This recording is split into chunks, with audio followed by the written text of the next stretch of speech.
Thank you for staying with us on this very interesting and very unusual episode of We Connect, and I'm sure you'll agree with that. I'm right here talking with Purush Sorkar. You were talking about acts and you don't need very much practice, but tell me, don't you have to go on reinventing for audiences because you can't have audiences coming back to the same sort of performance all the time? How often do you actually introduce new things into your shows? See, every year in the month of March and April, now back home we have got a factory in Calcutta. So factory? We do have a magic factory making magic equipments for ourselves only. Okay. Yeah. So it's made 40 years back by my father. So my father is heading this company, and he's like, we sit down together and we make new items in this particular 2 months where we do not perform anywhere in this March and April. So I told you before, as apart from the tradition we have in our show, I mean, new technologies are also coming up in the coming year. Even more, modern technologies are coming. Usage of choppers and ships in magic. Right. But Purush, do you not think that technology, in a way, will take away from the aura, the mystique that surrounds your art? Every time. You're correct, because so in certain times I wanted to change the show. At point of time, people coming from to see the show would like to have to see the same kind of setup which your grandfather, your father used to have. So suddenly you cannot change. Even me, I also cannot change my show fully. So I have got the tradition of my father and my grandfather. That look of the 40s, 50s look. Right. That look is there. But this is 2011. Yes. We have used technology. So I always say it's a mixture of both. Right. When people come to your shows, do you think they'll be satisfied with just seeing more or less the same thing, the tradition we're talking about? I mean, how often can you continue to see that? Or do you believe that is that old-fashioned, almost outdated in a way, sort of performance that they come to see?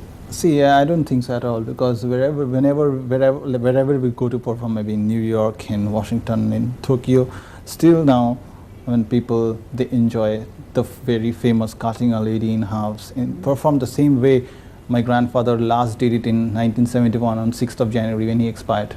That was the day when he expired. And after finishing of performing this particular item, he fell on stage. He expired over there in Japan, Hokkaido.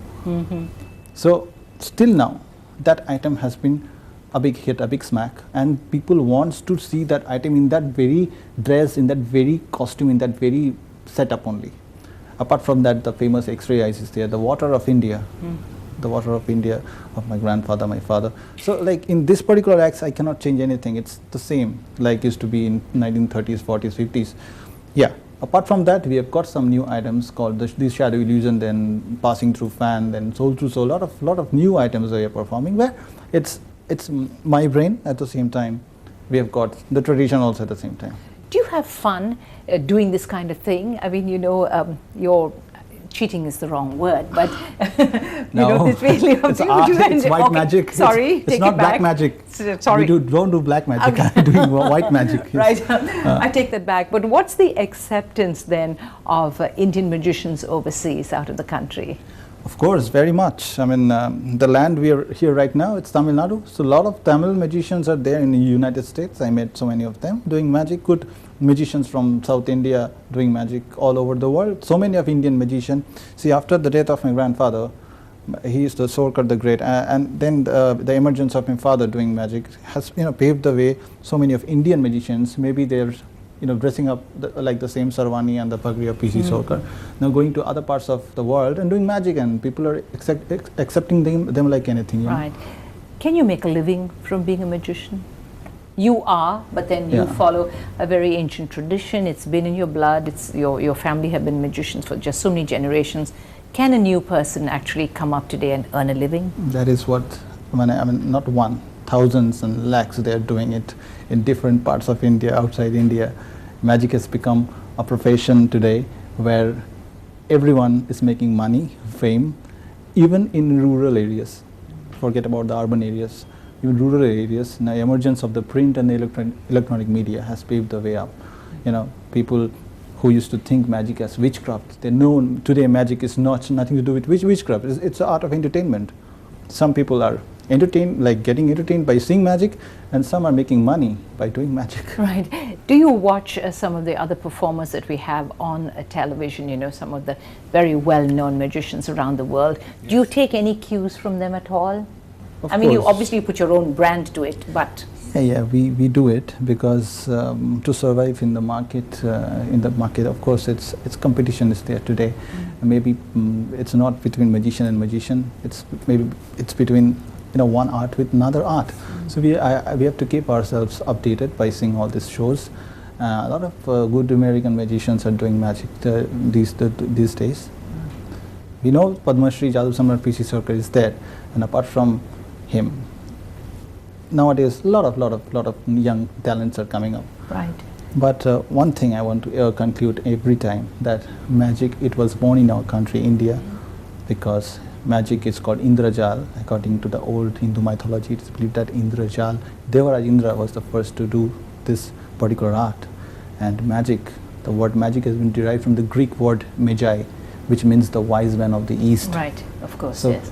So from this point, we can conclude that perhaps, and yes, magic is from India, and Indian magic rules, which nowadays Western magic, they're copying us and putting the old wine in a new bottle. Right. And selling it. That's very interesting. Yeah. But when you go overseas to perform, do you doctor or tailor your own show to suit the audience? Does that happen all the time, irrespective of where you're going? See, our show, first of all, our show has become a ground to present the Indian art and Indian culture throughout the globe. We're presenting Indian art, Indian culture, Indian dress.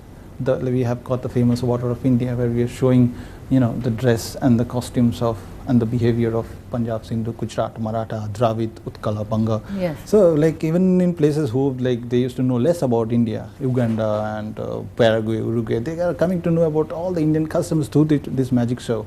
And everywhere I saw the organizers, they're making good money. We're having a good show. So, and at the end of the day, everybody's enjoying themselves, you have your art going on. Like, before I say goodbye to all our guests and thank you, maybe I'm just going to hand this show over to you for just a few moments. Pirush, take it away. Okay, of course. And right now, one more magic? Sure, okay. Go ahead. See, this is some magic which I'm going to show with. It's a jug of milk and a sheet of one newspaper.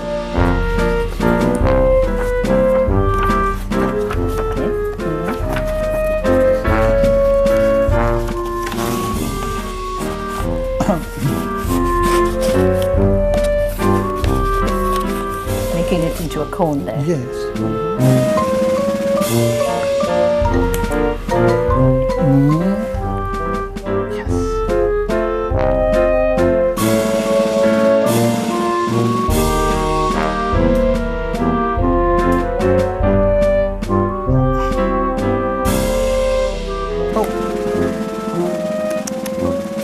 I'm sorry.